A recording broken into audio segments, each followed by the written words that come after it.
that we have today, February 13th or 14th, written a letter to the chairman of the Independent Electoral and Boundaries Commission, Mr. Hamad Isaac Hassan. And the subject matter of this letter is to report the interference of the election process by the provincial administration in Kitui County. Now, for some time now, district commissioners, district officers have been calling chiefs in meetings. Chiefs have usually been accompanied by assistant chiefs and village elders.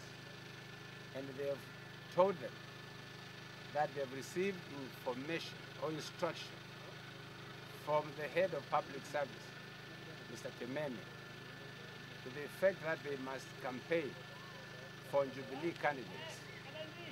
In fact, in most of the meetings that are being held by the district commissioners and the chiefs and their assistants, some candidates, some Jubilee candidates, particularly the Honorable Kiema Kelozo, the Honorable Ngilu, and Honorable Ngumbao, have been present in these meetings.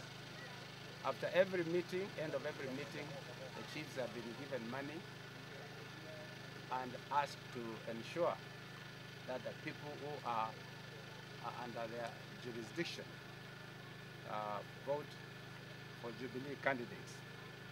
This has happened throughout the 16 districts in Kitui County, and we have evidence to prove this one. Now, we have asked the IEBC to intervene and carry out investigations on this very serious matter, because we feel that if it goes on like that, this election will not be free and fair.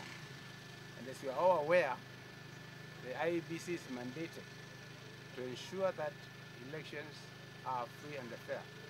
We are afraid that in Kitui County, if things go the way they are going, and the chiefs take the center stage in campaigning for Jubilee candidates, the elections will not be free and fair. Chiefs have been threatened with their consequences if they do not follow these instructions.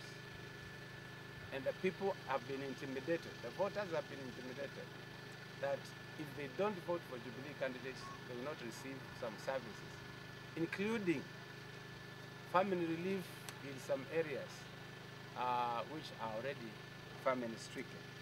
And so we are calling upon the IEBC to carry out investigations to this very serious matter, and to ask the Office of the President to stop asking chiefs to campaign.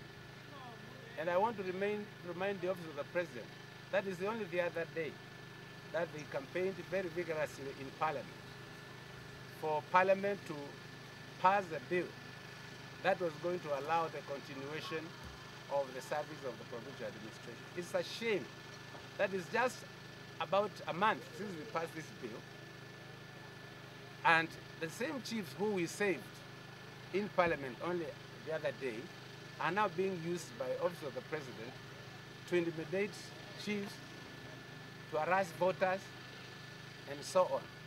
But I want to assure Jubilee coalition that they have no chance in this county.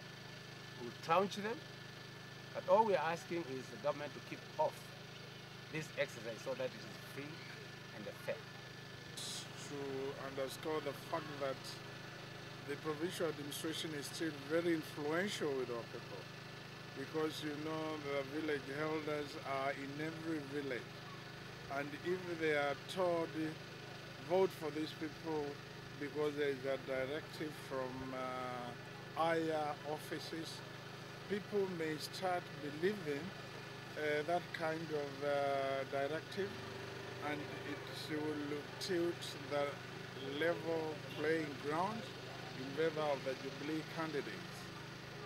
People are being told the core leadership,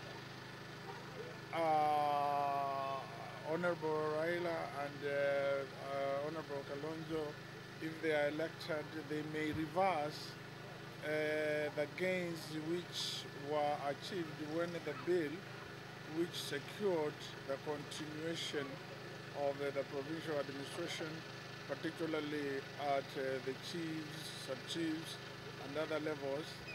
And this is not acceptable because